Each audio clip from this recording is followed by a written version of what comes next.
بہت ساری ایسی فیملیز ہیں جن میں بہت سارے ایسے مرد حضرات یا جو بھی ہیں انہوں نے اپنی جابس کھوئی ہیں اور پچھلے سال سے اب تک کے ٹائم میں اب تک ان کو شاید جابس نہیں ملی ہیں اور گھر کس طریقے سے چلتا ہے ہمیں نہیں معلوم ہے. تو جب میں نے ان سے یہ ڈسکس کیا کہ اگر آپ اپنے طور پہ ایز اے اسٹوڈنٹ اگر آپ کو ایک موقع ملے کہ آپ ان کی کیسے مدد کر سکتے ہیں تو وہ اپنے آئیڈیاز مجھ سے شیئر کرتے ہیں.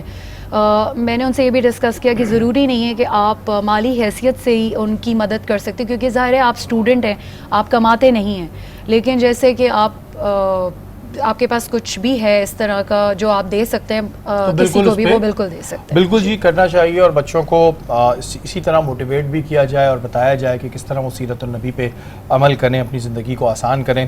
سائرہ آپ کا بہت شکریہ, آپ ہماری اس نشست میں آئیں, آپ کی باتوں سے ڈیفینیٹلی بہت لوگوں نے بہت کچھ سیکھا ہوگا. آپ کے لیے بہت ساری دعائیں کہ اللہ تعالیٰ آپ کو آپ کے آگے کی زندگی میں بہت سی خوشیاں دے, آپ کی جائز خواہشات کو پورا کرے. یہاں وقت ہوا ایک بریک کا, بریک کے بعد حاضر ہوگا.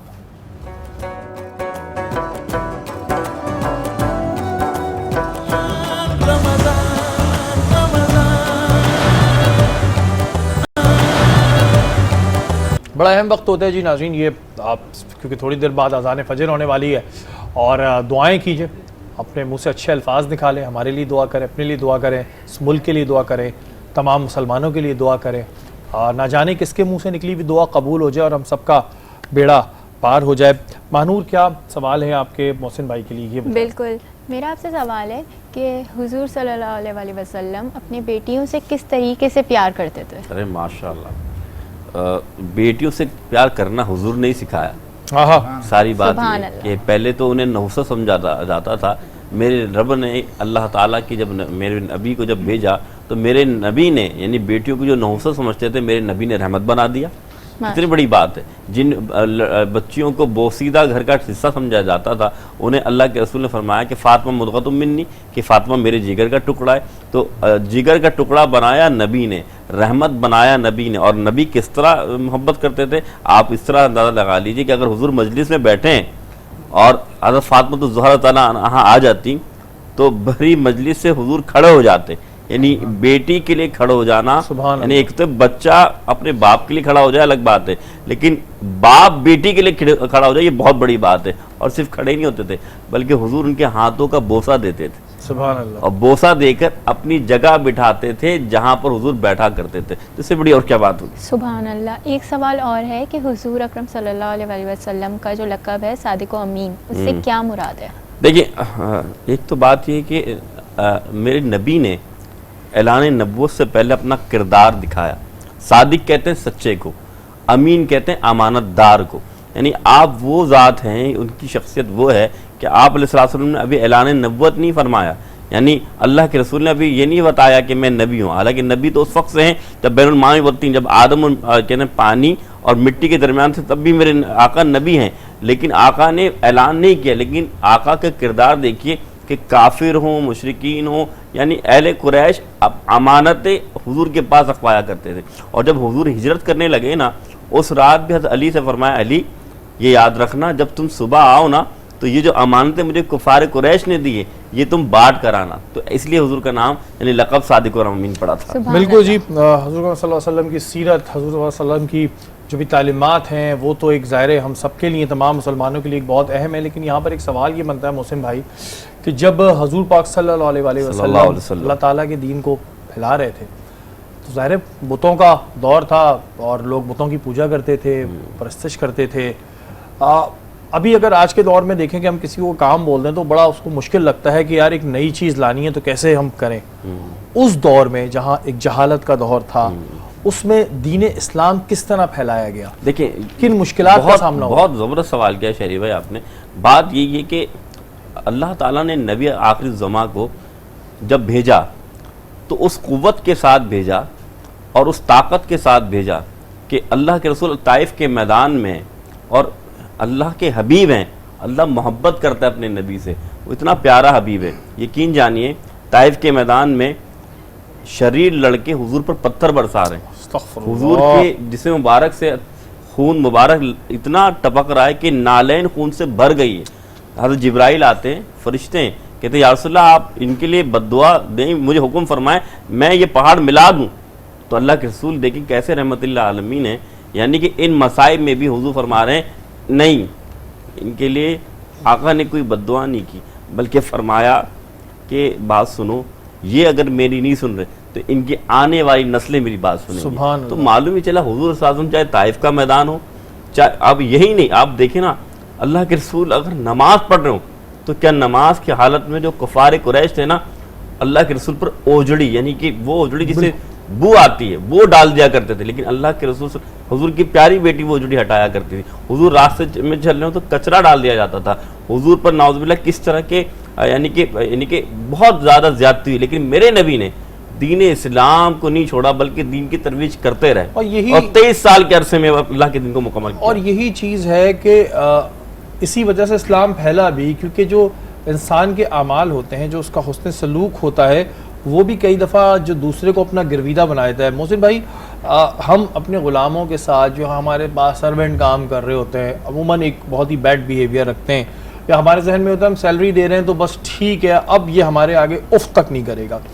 حضور پاک صلی اللہ علیہ وسلم کس طرح کا رویہ رکھتے ہیں؟ دیکھیں حضور صلی اللہ علیہ وسلم، اگر آپ حضور صلی اللہ علیہ وسلم کی ذات کی بات کریں، میرے آقا علیہ السلام کے پاس ایک غلام یعنی کہ ایک بچہ تھا جو غلامی میں آیا تھا، زید بن حارث نام تھا ان کا۔ اللہ کے رسول نے اتنا پیار دیا، اپنے ساتھ کھلانا، اپنے ساتھ بٹھانا، اپنے ساتھ ان کو یعنی کہ تربیت دینا، جیسے اپنے بیٹے کو تربیت نہیں دیتے۔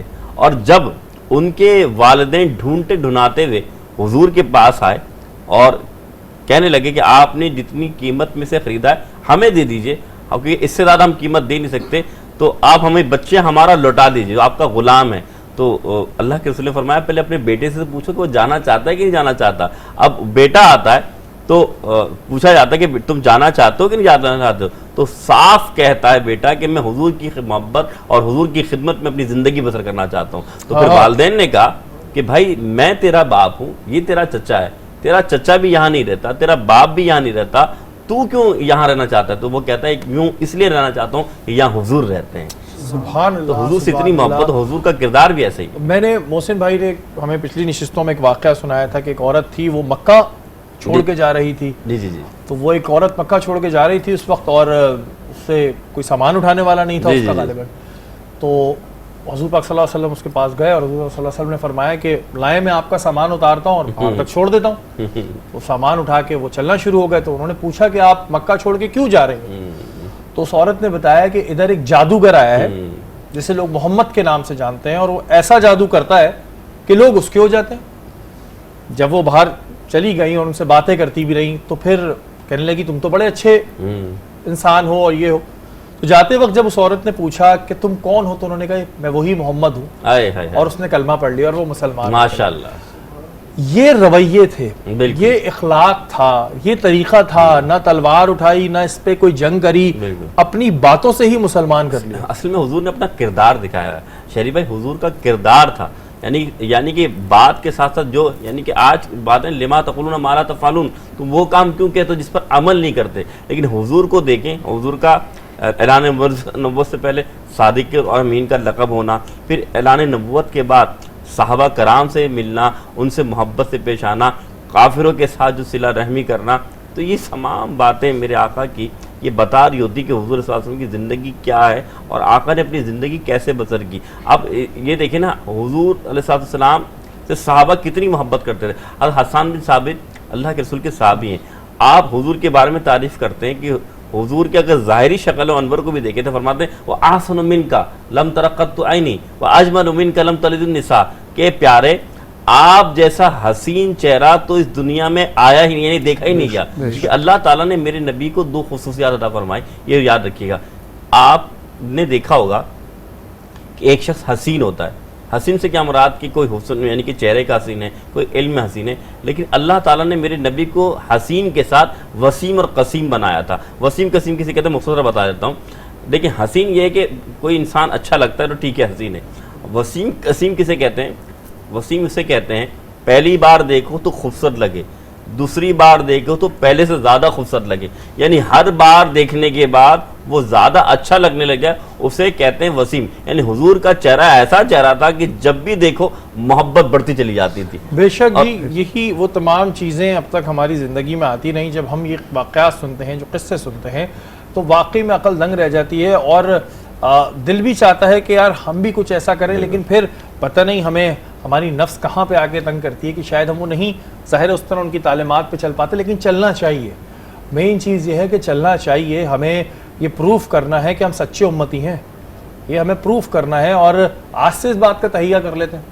زندگی میں کوئی جب تک مغفرت کے دروازے کھلیں، جب تک آپ اور میں زندہ ہیں، تو آج سے تہیہ کر لیتے ہیں اس بات کا. اور اگر ہم نے ایک چیز پہ بھی عمل کر لیا نا، آپ یقین مانیں تو ہماری زندگی میں بہت چینج آ جائے گا. طارق بھائی آپ کی جانب آؤں گا. بات آپ سے ہم نے اس حوالے سے کی کہ مارشل آرٹس کتنے عرصے میں سیکھا جاتا ہے، تو یہ ذرا سا کلیئر کیجیے گا کہ اگر ایک لڑکا کتنے سال کی عمر میں شروع کر سکتا ہے اور کتنے سال میں وہ سیلف ڈیفینس کے قابل ہو جائے گا، لڑکا ہو یا لڑکی؟ نارملی جو ہے وہ 4 سے 5 سال ایک چھوٹی ایج بتا رہا ہوں کہ وہ اسٹارٹ کر سکتا ہے. لیکن آپ نے ایک لرننگ اسٹیج بتایا کہ پوچھا ہے کہ اگر وہ کسی بھی ایج میں وہ ایڈمیشن لیتا ہے اس کو لرننگ کرنے کے لیے کسی پراپر ایک سرٹیفائڈ ایک اچھے انسٹیٹیوٹ میں، تو میرے خیال میں بہت زیادہ جو میرا ایکسپیرینس ہے 6 مہینے اس سے زیادہ نہیں لگنا چاہیے سیلف ڈیفینس میں. اچھا طارق بھائی، اکثر ہم دیکھتے ہیں کہ اسکولوں میں سکھاتے ہیں، اور وہ مطلب میرا اپنا ایکسپیرینس رہا، ہمارے اسکول میں سکھاتے تھے تو وہ لڑکے کو بعض بلو بیلٹ تو تھی لیکن اسے ہلا بھی نہیں جاتا تھا، اور وہ جو دکھاتے ہیں کہ وہ اینٹ ہاتھ مار کے توڑی، ہم بعد میں چیک کرتے تھے تو وہ صرف دکھانے کی حد تک ہوتی تھی. تو یہ صحیح ہوتا ہے اسکولوں میں جیسے سکھا رہے ہوتے ہیں؟ اسکولوں میں ایکچولی اسکول کی خود ایک یہ طریقہ کار ہوتا ہے کہ وہ یہ چاہتے ہیں کہ ان کے یہاں کریکولم ایکٹیویٹیز شروع ہو جائیں جسٹ فار فارمیلٹی.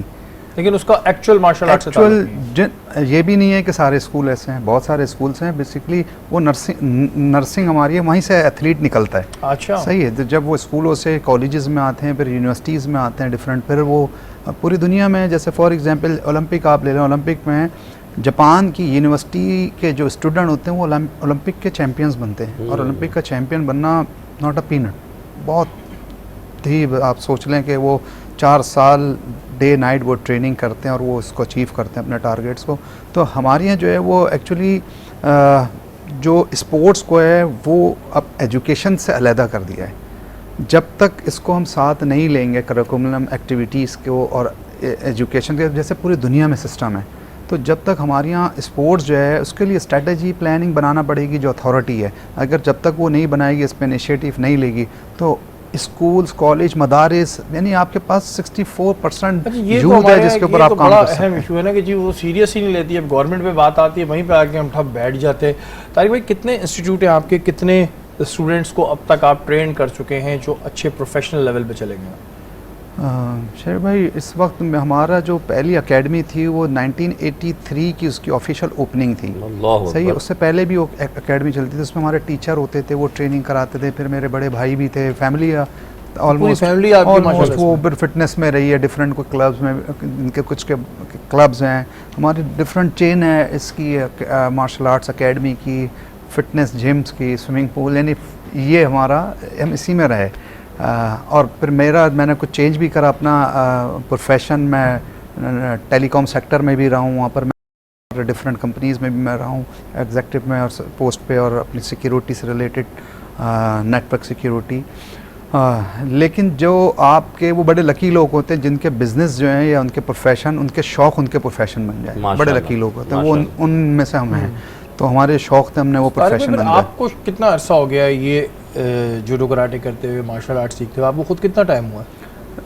شریف بھائی میں نے اسے بتایا نا کہ بڑے بھائی بھی میرے یہ کام اسی ایکٹیویٹی میں تھے، تو ہم نے جو آنکھ کھولی تو ہم نے وہ اسی ماحول کو دیکھا. کلب نہیں بتانا چاہ رہے مجھے اپنی، اس میں سے آپ نہیں بتا رہے کتنا عرصہ وہ ریکارڈ پہ چلے گی تو پھر اچھا نہیں. تو وہ بس جب آنکھ کھلی تو ہم نے اس کو، کلب نہیں جاتے تھے لیکن ایک انوائرمنٹ آپ کے یہاں رہتا ہے کہ یار ایک اب آ رہے ہیں بھائی وہ فٹ ہے ماشاءاللہ اور وہ ساری ایکٹیویٹی میں، تو وہی ہمارے لیے رول ماڈل بن گئے. اچھا جو سیلف ڈیفینس ہوتا ہے، اگر ہم لڑکیوں کی بات کریں کہ ان کو ہم سیلف ڈیفینس کی پریکٹس دلائیں، کیونکہ ہمارا سیلف ڈیفینس کا کچھ خاص طبقوں تک یہ ہے، ادروائز ہونا چاہیے، سب کو آنا چاہیے سیلف ڈیفینس.